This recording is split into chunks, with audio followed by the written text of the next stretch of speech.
দোষীদের দৃষ্টান্তমূলক শাস্তির দাবিতে বাংলাদেশ বার্মা স্টুডেন্ট কর্তৃক আয়োজিত এই বিক্ষোভ সমাবেশে উপস্থিত সকল শিক্ষার্থী, সাংবাদিক বা অন্যান্য প্রশাসনের লোকজন সবাইকে জানাই বাংলাদেশ বার্মা স্টুডেন্ট কাউন্সিলের পক্ষ থেকে সংগ্রামী শুভেচ্ছা। বন্ধুরা আমার, আপনারা অনেকক্ষণ ধরে শুনছেন যে গতকালকে এক সপ্তম শ্রেণী পড়ুয়া এক আদিবাসী নারী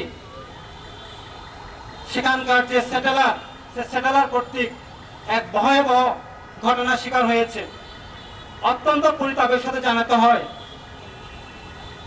আমরা ঢাকার এই শাহবাগ চত্বরে প্রায় প্রতি মাসেই বিভিন্ন ঘটনার কারণে বিভিন্নভাবে আমাদেরকে এখানে অবস্থান করে আমাদের যে দাবি, সেই দাবিগুলো জানাতে হয়।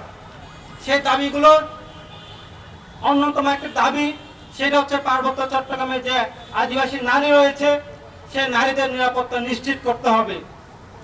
আমরা দেখেছি গত 2 মাসে মোট 6টির মতো নারীর প্রতি সহিংসতা ও যৌন হয়রানির ঘটনা ঘটেছে। সেই ঘটনাগুলো ঘটেছে কাদের বিরুদ্ধে? আদিবাসী নারীদের বিরুদ্ধে। কাদের দ্বারা হয়েছে? সেই স্যাটেলাইট বাঙালিদের দ্বারা হয়েছে। এখানে আমরা স্পষ্টভাবে বলতে চাই, পার্বত্য চট্টগ্রামে আদিবাসীদের উপর যে নির্যাতন, নিপীড়ন, এখানে প্রশাসনের ভূমিকা হতকারী ভূমিকা পালন করছে এবং এটি চরম পক্ষপাত দুষ্ট মনে করি। কারণ আমরা গত মাসে দেখেছি সে আমাদের এক ত্রিপুরা বোন যখন ধর্ষণের শিকার হয়, সে ধর্ষক যখন পুলিশের গাড়িতে ওঠে, সে ধর্ষক হেসে হেসে সে গাড়িতে করে জেলে চলে যায়। সে ধর্ষক কিভাবে হাসির সাহস পায়? একজন ধর্ষক সে হাসির সাহস পায় কারণ আমাদের কোনো বিচারের সংস্কৃতি নেই। আমরা বাংলাদেশ বার্মা স্টুডেন্ট কাউন্সিলের পক্ষ থেকে আমরা হুঁশিয়ারি উচ্চারণ করতে চাই, আপনারা যারা এ ধরনের ধর্ষক নিপীড়কদের চাষ করছেন, তাদের মদত দিচ্ছেন, তাদের পাহারা দিচ্ছেন, আপনারা যদি এর বিচার করতে না পারেন সেই বিচারের দায়িত্ব আমরা নিয়ে নিব।